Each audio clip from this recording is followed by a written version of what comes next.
Le damos la bienvenida a Pensamiento Estratégico, podcast oficial del Centro de Estudios Estratégicos del Ejército del Perú. Las opiniones expresadas en este contenido son de responsabilidad del orador y no reflejan necesariamente la opinión de nuestro Centro de Estudios o del Ejército del Perú.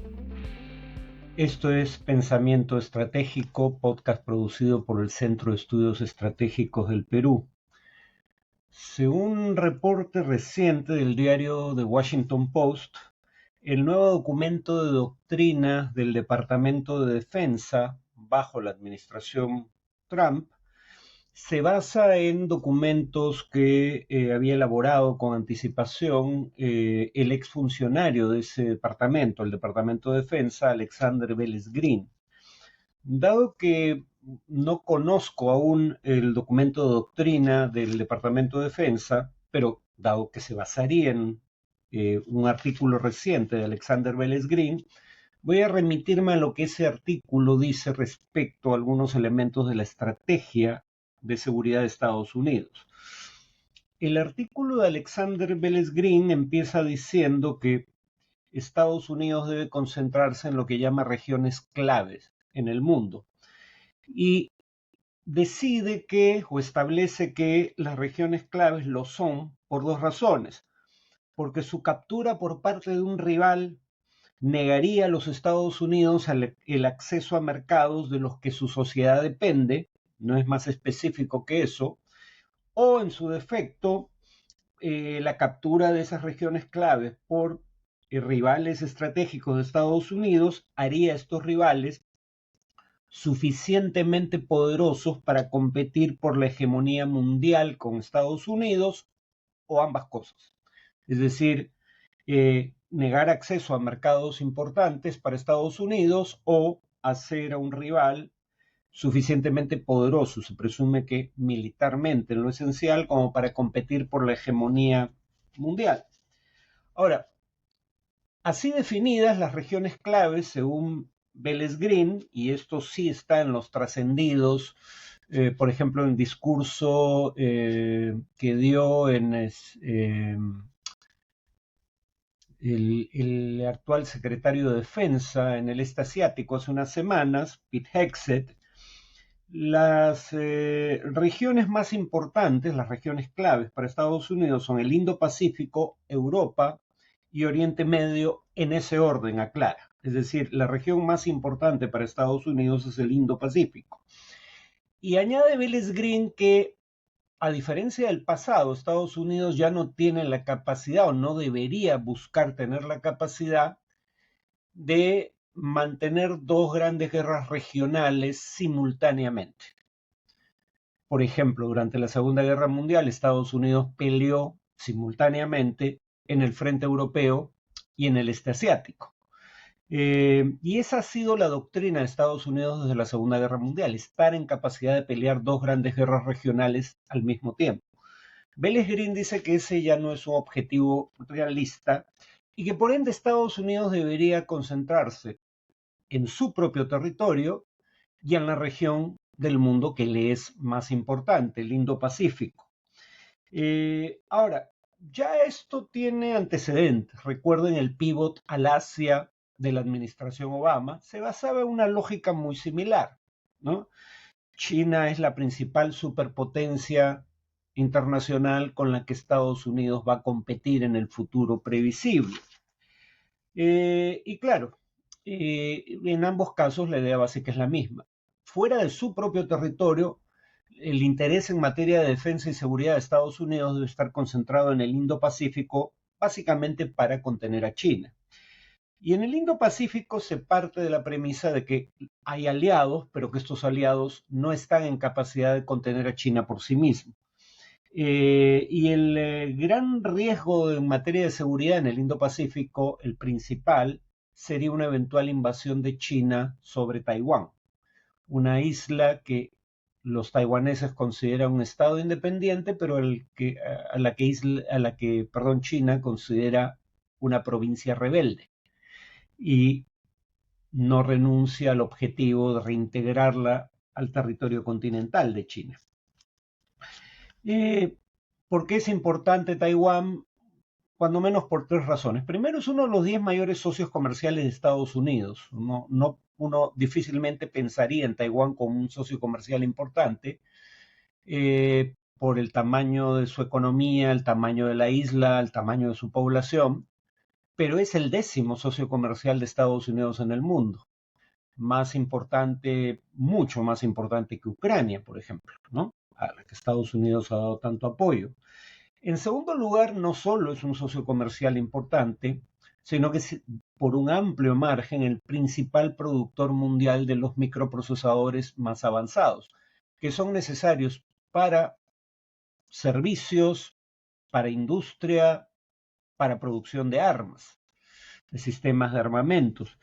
Y TSMC de Taiwán es una empresa que produce la gran mayoría de los microprocesadores más avanzados del mundo, los de 7 nanómetros o menos en cuanto a dimensión. Por último, Taiwán es parte de la primera cadena de islas. ¿Qué quiere decir esto? Estados Unidos no se plantea, en caso de un escalamiento de las tensiones con China, una guerra directa con una potencia nuclear. La destrucción mutua asegurada entre potencias nucleares hasta ahora ha producido un resultado, por suerte, promisorio, y es que estas potencias nucleares, por muy rivales que sean, no han librado guerras ni siquiera en el plano convencional entre sí por temor a una escalada que lleve al uso de armas nucleares, donde ambos podrían quedar totalmente destruidos. Entonces, la hipótesis de conflicto con China no pasa por una guerra directa con China, pasa por básicamente tener dos líneas de contención. Por si la primera se rompe, la segunda debería seguir siendo capaz de contener el acceso de China por mar a alta mar, a aguas internacionales. Y estas cadenas de islas están, digamos, dadas por la conexión entre islas que son aliados de Estados Unidos, como Taiwán o el archipiélago japonés. La más importante es la primera, ¿por qué? Primero porque el eje de esa primera línea de contención es Taiwán. Y es importante porque esa primera línea es la que contendría, en la eventualidad de una escalada, a China dentro de su área costera, por la cercanía de Taiwán en particular. Y eso es importante a su vez porque esa línea costera está constituida por aguas poco profundas, donde sería relativamente más fácil para Estados Unidos monitorear a los submarinos chinos, por ejemplo, y en general monitorear el movimiento de las Fuerzas Armadas chinas en caso de, básicamente, la gran hipótesis, invasión de Taiwán. Ahora, en caso de guerra, Estados Unidos utilizaría, o escalada de cualquier índole, esas dos cadenas de islas para contener a China, a través sobre todo de su fuerza naval. Y eso limitaría la cantidad de tropas y armamento que China podría hacer llegar a Taiwán en caso de que decida invadirla. Pero sin embargo, aquí el punto clave es que en caso de invasión, contener a las fuerzas chinas en territorio taiwanés, es decir, en tierra firme, ya no solo en espacio marítimo o incluso aéreo, sería tarea de las propias tropas de Taiwán. Porque una vez iniciada la invasión, lo que China ha estado ensayando, por eso se sabe un poco qué haría en caso de invasión, es un bloqueo naval de Taiwán. Y Estados Unidos probablemente, así como China tal vez no se atrevería a romper el bloqueo naval de las dos cadenas de islas con que le enfrentaría Estados Unidos, probablemente Estados Unidos no se atrevería a desafiar el bloqueo naval de Taiwán por parte de China. Entonces, Taiwán tendría que defender su territorio con lo que tenga en ese momento a disposición en materia de armamentos. Por eso es que algunos sectores, no solo Trump, sino algunos sectores del Departamento de Defensa son reacios a enviar más armamento a Ucrania que podría ser útil para Taiwán en caso de invasión. Por ejemplo, los lanzadores de misiles HIMARS, que pueden lanzar estos misiles ATACMS, que tienen capacidad de llegar hasta la costa de China. Por eso son importantes, porque estando cercado, Taiwán, sin embargo, podría atacar territorio chino de disponer de este tipo de armamento, o también los misiles tierra-aire Patriot, que son los más eficaces del mundo para contener no solo, o para repeler no solo ataques de bombarderos o cazas, o sea, aviones, o incluso drones, sino también contener ataques con misiles, pueden interceptar misiles. Y en ese sentido, el argumento es, si le das demasiada ayuda a Ucrania, eso puede ser a expensas de la capacidad de defensa de eh, Taiwán en caso de guerra. Ahora, ¿qué tiene que ver la importancia creciente del Indo-Pacífico con el Perú? Bueno, que Perú está en el Océano Pacífico, es un estado ribereño. Y aquí entra a tallar el tema de las críticas estadounidenses al puerto de Chancay. No a que Perú tenga un puerto de esas características en ese lugar, sino a que el puerto haya sido construido y esté administrado por COSCO Shipping, que es una empresa pública china, que contrata con las Fuerzas Armadas de la República Popular China, es decir, con el Ejército Popular de Liberación. Y aquí el temor, al igual que en el caso de Sri Lanka, con el que se compara el puerto de Chancay, es que el puerto de Chancay termine teniendo un uso dual en caso de guerra, ¿no? Es decir, que dada la relación entre la empresa administradora del puerto de Chancay y el Estado chino, sin conocimiento del Estado peruano, lo dice un académico estadounidense, un artículo, Ellis, es el apellido de este académico, sin necesariamente tener conocimiento del Estado peruano de eso, el puerto de Chancay podría ser un puerto de uso dual, que podría servir a China en caso de guerra. Ahora, acá, sin embargo, yo creo que se está sobreestimando la importancia estratégica del puerto de Chancay en el plano de la seguridad, porque el puerto de Sri Lanka con el que se compara es más importante que el puerto de Chancay para China en materia de seguridad por un par de razones. La primera es que el puerto de Sri Lanka está en lo que se da a llamar el collar de perlas, que es la ruta comercial más importante para China, sin duda alguna. El puerto de Chancay es importante, pero no tan importante como la, la, la ruta comercial conocida como collar de perlas, porque, por ejemplo, por ahí transita el petróleo que China importa de países del Golfo Pérsico. Pero también por ahí va buena parte del comercio naval de China con Oriente Medio y con Europa. Eh, y parte de Asia incluso, ¿no? Pero además porque el collar de perlas, además de una ruta comercial de vital importancia para China, es la ruta que le permite a China llegar a su única base naval de uso militar fuera de su territorio, que está en la costa de Djibouti, en el Cuerno de África. No hay nada equivalente alrededor del puerto de Chancay.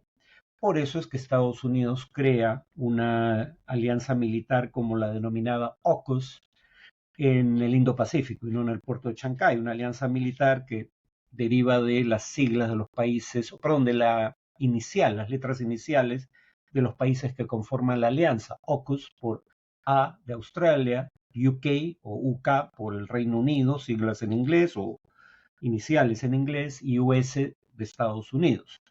Una alianza militar que se formó en 2021. Pero además el caso de Sri Lanka es distinto al de Chancay, porque en el caso de Sri Lanka fue una empresa china la que construyó el puerto, como en el caso de Chancay, pero no invirtiendo sus propios fondos, sino a través de un préstamo otorgado por bancos chinos al Estado de Sri Lanka, préstamo que éste no pudo pagar en las condiciones pactadas, y a cambio de la condonación de la deuda, Sri Lanka entregó la administración del puerto a una empresa china por 99 años en concesión. Eso no tiene tampoco equivalencia con lo que ocurre con el puerto de Chancay. Entonces, digamos, la importancia creciente en el plano de la seguridad internacional del Indo-Pacífico no necesariamente va a afectar a Perú en materia de seguridad, salvo que la administración Trump, como ya adelantó su vocero o su representante para América Latina, Claver Carón, decida que es inadmisible, como dijo en su momento y forzó a cambiar el estatus, o al menos está intentando cambiar el estatus, de los puertos bajo administración china a ambos extremos del Canal de Panamá. O sea, objetivamente yo no creo que haya razón para los temores estadounidenses en torno al puerto de Chancay. Mucho me temo, sin embargo, que el gobierno americano no tenga la misma visión del tema que yo tengo. Bueno, eso es todo por hoy. Nos vemos en el siguiente podcast. Las opiniones expresadas en este contenido son de responsabilidad del orador y no reflejan necesariamente la opinión de nuestro centro de estudios o del Ejército del Perú. Este contenido se encuentra en nuestro sitio web cep.mil.pe, en Spotify, Apple Podcasts y YouTube.